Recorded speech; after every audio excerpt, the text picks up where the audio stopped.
Hello दोस्तों, आपका स्वागत है मेरे चैनल पे। और हम लोग पढ़ेंगे बोर एटॉमिक मॉडल। तो बच्चों, मैं आपको बताता हूँ कि बोर एटॉमिक मॉडल है क्या। गो। तो हम लोग बोर एटॉमिक मॉडल पढ़ेंगे। जैसा कि रदरफोर्ड में हुआ था, एटॉमिक थ्योरी प्रपोज हुई थी रदरफोर्ड की। रदरफोर्ड की एटॉमिक थ्योरी प्रपोज हुई थी, जो कि फेल हो गई थी। क्यों फेल हो गई थी? क्योंकि ये दो पॉइंट को समझा नहीं पा रही थी। पहला था स्टेबिलिटी ऑफ द एटम,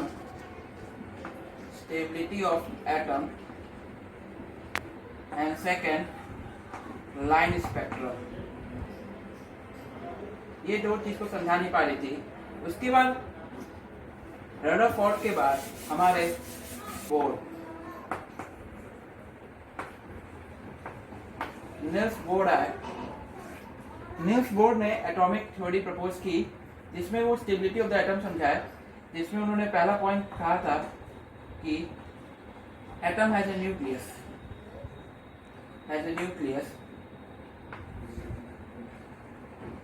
जो कोई बड़ी बात नहीं थी। एटम न्यूक्लियस कंटेन करता ही रदरफोर्ड ने भी कहा था। पर उनकी जो सेकेंड थ्योरी थी कि atom revolve around fixed orbit at same velocity, or I can say fixed velocity हम कह सकते हैं, फिक्स्ड ऑर्बिट। तो इनके लिए उन्होंने एक थ्योरी प्रपोज की थी, जैसे हम लोग कैसे पहचान सकते थे कि उनके लिए सेल प्रपोज किया था 2n², जिनमें हम लोग देखा था कि इफ n इक्वल टू 1 तो 2 case l m n shells propose हुए थे।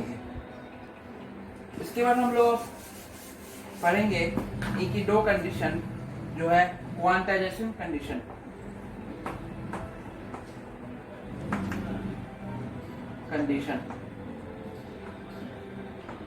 क्वांटाइजेशन कंडीशन में एक्चुअली क्वांटाइजेशन मतलब फिक्स्ड अमाउंट। क्वांटाइजेशन का मतलब है फिक्स्ड अमाउंट। तो हम लोग पढ़ेंगे क्वांटाइजेशन कंडीशन।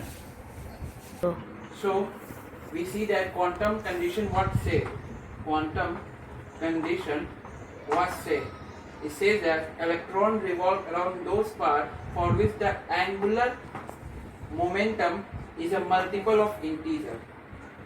तो इसका इक्वेशन भी है। इसका इक्वेशन ये है, एंगुलर मोमेंटम को L से रिप्रेजेंट करते हैं is n h upon 2 pi, where h is a constant quantity, that is blanket quantity, nh upon 2 pi. The equation is, so this nh upon 2 pi is a multiple of integer, means if n is a integer,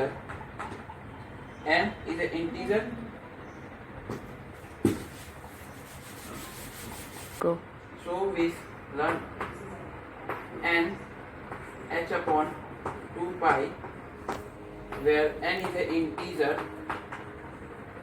and it is a multiple of integer. So n is a number of cells also, number of cells. Suppose there is a atom, it has 2 cells, I can say, or it has 3 cells. So we write here 3. So what will become 3h upon 2 pi. If it has 2 cells, so it will become 2h upon 2 pi. So it is a multiple of integer. I have said in above definition, and n is an integer, and n is a number of cells. Okay. Now we will learn about the L.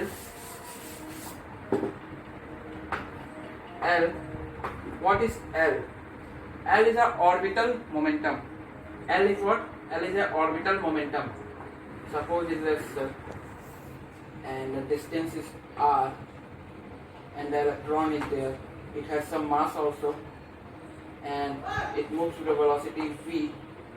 So what we can say linear momentum, there can say linear momentum, sorry, angular momentum equal to mv, or I can say angular momentum equal to r vector cross p. You know p is a momentum and the formula p का क्या formula हो सकता है बच्चों? p का formula हो सकता है p इक्वल टू जो पढ़ा था mv. Okay, so r vector into r vector cross into mv. mv vector cross का मतलब r वेक्टर क्रॉस हमने पढ़ा था sin theta. So there is an angle at 90 degree, it is 90 degree angle. So r sin 90 degree mv, sin 90 degree one value. So we can say that linear r is equal to rmv into 1. So we can say that L, Go. so L is equal to rmv, where r is the radius, m is the mass, and v is the velocity. And we know that L also is equal to L equal to what? nh upon 2 pi. So and it is equal to rmv. ये हम लोग पहला equation मान लेंगे, ये हमारा पहला equation है. rmv is equal to n pi nh upon 2 pi. Okay, another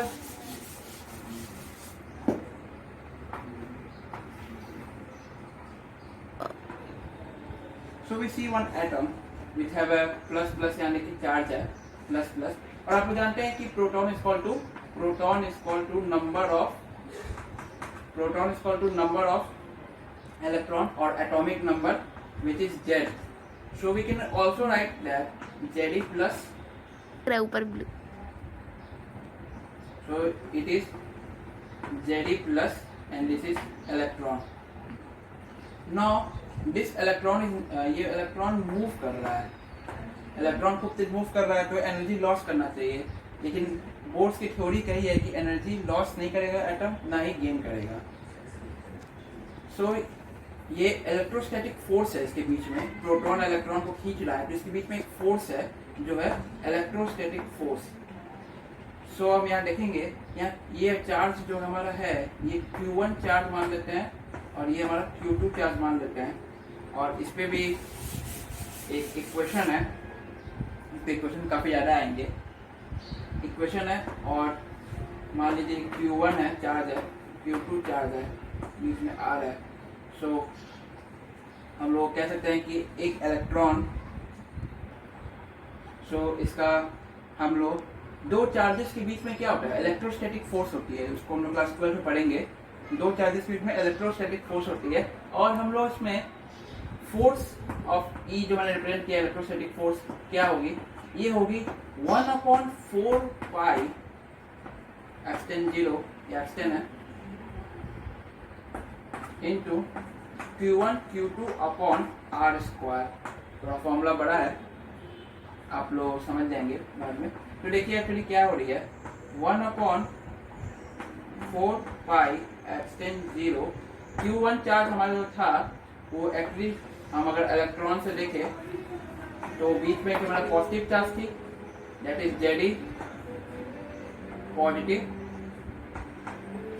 into electron, so upon R square. So what will be the formula हो जाएगा हमारा 1/4 पाई 0 R square Z E square. ये हमारा हो जाएगा फॉर्मूला. और ये आपको मालूम है कि एक अगर हमारा इलेक्ट्रॉन रिवॉल्व कर रहा है तो इसे एक फोर्स खींचेगी, तो लेकिन ये फिर भी इलेक्ट्रॉन जाके प्रोटॉन से चिपक नहीं जाएगा. इस फोर्स का इस्तेमाल वो सेंट्रीपेटल फोर्स में करेगा. सेंट्रीपेटल फोर्स एक्चुअली जो रिवॉल्व होता है, रिवॉल्यूशन जो कर रहा है इलेक्ट्रॉन, वो सेंट्रीपेटल फोर्स की वजह से कर पा रहा है. तो वो देखिए किसकी यूज से कर पा रहा है, ये इलेक्ट्रोस्टैटिक फोर्स की यूज से वो सेंट्रीपेटल फोर्स बना रहा है. It means what, it means that कि ये सेंट्रीपेटल फोर्स के बराबर इक्वल है, Fc सेंट्रीपेटल फोर्स. और सेंट्रीपेटल फोर्स का क्या फॉर्मूला है, ये हमने पढ़ा है पहले भी, mv स्क्वायर अपॉन आर। सो अब हम लोग इसको लिख सकते हैं, कैसे इक्वेशन लिख सकते हैं कि Z E square upon 4 pi sigma R square equal to M V square upon R, जिसमें हम देखेंगे कि एक आर गया और इसमें हम लोग इधर मल्टीप्लाई करेंगे तो ये इक्वेशन हमारा बन जाएगा सेकंड इक्वेशन। अब यहाँ से हमें आगे क्वेश्चन मिलते हैं। तो हम लोग कॉन्वर्जेशन के दो इक्वेशन पढ़े हैं। पहला इक्वेशन हमारा क्या था? पहला इक्वेशन था M V R equal to N H upon 2 pi, और अगला हमारा था एक और जो था 1/4 पाई का R Z square upon R square, ये मल्टीप्लाई है, मल्टीप्लाई करेंगे तो आ जाएगा इक्वल टू सेंट्रीपेटल फोर्स के बराबर था ये M V square upon R, ये सेंट्रीपेटल फोर्स के बराबर था। तो हमने पहला इक्वेशन पढ़ा और दूसरा इक्वेशन पढ़ा। अब हम लोग करेंगे हाउ टू फाइंड आर। हम लोग आर कैसे निकालेंगे, हाउ टू फाइंड आर। तो हम लोग पढ़ेंगे how to find R. R कैसे निकाले हैं अभी हम देखेंगे, एच कैसे निकालते हैं, वी कैसे निकालते हैं। पहले हम लोग आर देखेंगे, आर कैसे निकालते हैं। तो अगर हम लोग ये इक्वेशन को स्क्वायर कर दे, क्या था ये क्या था, इसको हमें स्क्वायर करना था। इसको मान लीजिए हम इसको बोथ साइड स्क्वायर कर देते हैं, ये पहला इक्वेशन था। और सेकंड इक्वेशन जो हमने बनाया था उसको डिवाइड कर देंगे तो हमारा आर आ जाएगा, क्योंकि हमें वी को कैंसिल करना है। वी को क्या करना है, वी को कैंसिल करना है। तो ये क्या हो जाएगा, ये हो जाएगा n square h square upon 4 pi square, ठीक है। और ये हमारे पास इक्वेशन जो फर्स्ट बना है, इसको हम लोग को किसमें डिवाइड करना है, इसको हम लोग डिवाइड करना है अपॉन जो हमारा पहला इक्वेशन था। पहला इक्वेशन क्या था, पहला इक्वेशन था m p square upon r equal to z E square upon 4 pi 0 r square. तो यही था, जैसा कि हम अब देखना है। इसमें देखिए आपने क्या देखा होगा, तो हम लोग देखेंगे इसके अंदर क्या क्या कट रहे हैं, क्या क्या कट रहे हैं। वी स्क्वायर से वी स्क्वायर पूरा कट रहा है, एम से एम कट रहा है, और आप देखते जाइए क्या क्या कट रहा है। सो इसको हम लोग एक्चुअली अगर लिख लेते हैं कि ये एम आर स्क्वायर, और ये हमारा कट गया है तो इसे हम लोग आर से मल्टीप्लाई कर देंगे। तो एक्चुअली क्या हो जाएगा, ये हो जाएगा एम आर क्यूब। इधर तो एम आर क्यूब आ गया, इधर भी हम लोग डिवाइड करेंगे कि इस इक्वेशन की इस साइड में डिवाइड करना है।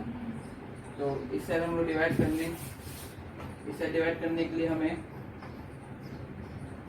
N square h square upon 4 pi square multiply by 4 pi epsilon 0 r square divided by 2 z square. Okay, z square हम यहाँ देख रहे हैं क्या क्या कट रहा है, 4 से 4 कट रहा है, और इस पाई से ये पाई कट गया इस पाई से, और ये हमारा कौन एप्सिलॉन 0 तो नहीं कटेगा। उसके बाद हम उसको क्या लिख सकते हैं, इसको लिख सकते हैं कि n square h square epsilon 0 upon z square pi z square equal to, हम क्या लिख सकते हैं, इसमें लिख सकते हैं जेड स्क्वायर। यहाँ मैंने कुछ बोला भी है, यहाँ ऊपर जो हमारा था आर स्क्वायर में बोल दिया था, तो यहाँ हमारा आर स्क्वायर भी होगा इंटू आर क्यूब, जो कि हमारा क्या था, आर क्यूब के इक्वल था। ये आपने देखा था ना कि कैसे हमने आर क्यूब के इक्वल किया था। ओके, आर क्यूब के इक्वल था, और ये एम आर क्यूब था। इसको हम अच्छी तरह से करेंगे। सो हम लोग देख रहे हैं इसमें क्या कट रहा है बच्चों, इसमें मेरे एक चीज और कट रहा है, आर क्यूब से आर गया और फिर हम एम इससे जाएगा डिवाइड हो जाएगा, तो extend 0 n square h square upon z E square pi m equal to r. तो आप देख सकते हैं आर आ गया, आर की वैल्यू, और मैंने डिराइव करके दिखाया इसको कैसे डिराइव हो रहा है। हम लोग इसको फिर यहाँ देखिए कांस्टेंट वैल्यू अलग कर सकते हैं, इसमें हम लोग क्या कर सकते हैं, कांस्टेंट वैल्यू अलग कर सकते हैं, कांस्टेंट। तो आर की वैल्यू हमारी आ गई, आर की वैल्यू आ गई। अब इसमें हम लोग देखेंगे कि जो कांस्टेंट है उसको हम लोग अलग कर सकते हैं। कांस्टेंट क्या हो सकता है, क्या हो सकता है, मान लीजिए नंबर ऑफ सेल्स बदलते रहेंगे, ये कांस्टेंट नहीं होगा। एटॉमिक नंबर बदलती रहेगी, ये भी कांस्टेंट नहीं होगा। तो उसमें कांस्टेंट होगा, वो होगा डेल एप्सिलॉन 0 एच स्क्वायर, जो कि प्लैंकेट्स है, ये भी कांस्टेंट होता है। पाई की वैल्यू भी कांस्टेंट रहेगी, ओके। और ये हमारा साइन चार्ट में पॉजिटिव रहेगा, M pi E square into N square upon Z, ये वैल्यू हो जाएगी। ये कांस्टेंट वैल्यू, ये कांस्टेंट वैल्यू की वैल्यू होती है, इस कांस्टेंट वैल्यू की वैल्यू होती है 0.53 इंटू, अब देखेंगे 0.53 into N square upon z. Actually देखिए अब डायरेक्टली ये भी आप कर सकते हैं, उतना कुछ करने की जरूरत नहीं थी, लेकिन मैंने आपको दिखाया कि ये कैसे वैल्यू आया है। ये शॉर्टकट है। अब मान लीजिए एक क्वेश्चन, मान लीजिए हम लेते हैं हाइड्रोजन, हाइड्रोजन ले लेते हैं, हाइड्रोजन हमने ले लिया और हाइड्रोजन हमारा फर्स्ट सेल में है, किस सेल में है, फर्स्ट सेल में है। तो हम लोग इस फॉर्मूले से कर सकते हैं, हाइड्रोजन हमारा फर्स्ट सेल में है 0.53 into N square upon z first. तो मान लीजिए फर्स्ट सेल में यहाँ 1 रखते हैं हम लोग, 0.53 इंटू 1, और हाइड्रोजन की एटॉमिक नंबर जो कि जेड क्या शो करती है, एटॉमिक नंबर अपॉन 1 करेंगे तो 0.53 आएगी, ओके। फिर हम देखते हैं जब हाइड्रोजन सेकेंड सेल में रहता है तो क्या होता है, हाइड्रोजन जब सेकेंड सेल में रहता है तो 0.53 इंटू एटॉमिक 2 है तो 4 अपॉन 1 करेंगे, 4 से अप्लाई कर देंगे तो 0.53 को 4 से लगाने क्या आएगा, 4 12 20 21 2.12, और ये सारे जो आएंगे ये इलेक्ट्रॉन हमारे किसमें आएंगे, आप लोग बता सकते हैं। वैसे ये आर है, तो ये रेडियस है, तो ये एंगस्ट्रॉम में आते हैं, ओके। हम उसको मीटर में नहीं ला सकते हैं क्योंकि ये बहुत छोटे होते हैं, जो हमारे एटम्स हैं ये सब बहुत छोटे होते हैं। तो ये सब की जो रेडियस को निकाल रहे हैं ये एंगस्ट्रॉम में होती है, एंगस्ट्रॉम में इसको नापते हैं। तो देख रहे हैं आप कैसे जैसे सेल बढ़ रहा है, इसकी रेडियस आप देख सकते हैं बढ़ रहा है। ऐसा क्यों होता है ये आप लोग जानते ही होंगे, ऐसा क्यों होता है। ये अगर हम आपको सेल से दिखा भी दे तो आपको मालूम ही है ऐसा क्यों होता है। ये यहाँ से यहाँ, यहाँ से जैसे जैसे आप बढ़ेंगे, सेल मान लीजिए यहाँ पर यहाँ कम डिस्टेंस है, यहाँ से आएंगे तो ज़्यादा डिस्टेंस होगा, यहाँ से आएंगे देखिए वैसे वैसे हमारे एंगस्ट्रॉम में बढ़ रहे थे। यहाँ पे मान लीजिए 0.53 मीटर था, यहाँ 2.12 मीटर हो गया है, वैसे दूरी बढ़ रही है, ओके। तो हमने आपको बता दिया कि हाउ टू फाइंड आर, और नेक्स्ट क्लास में डिस्कस करेंगे। So this is my first video chemistry. So हमने आर की वैल्यू पढ़ ली है, अब हम पढ़ेंगे एम की वैल्यू, बी की value, how to find mass, how to find velocity. So अब हम लोग नेक्स्ट क्लास पढ़ेंगे। Please like and subscribe.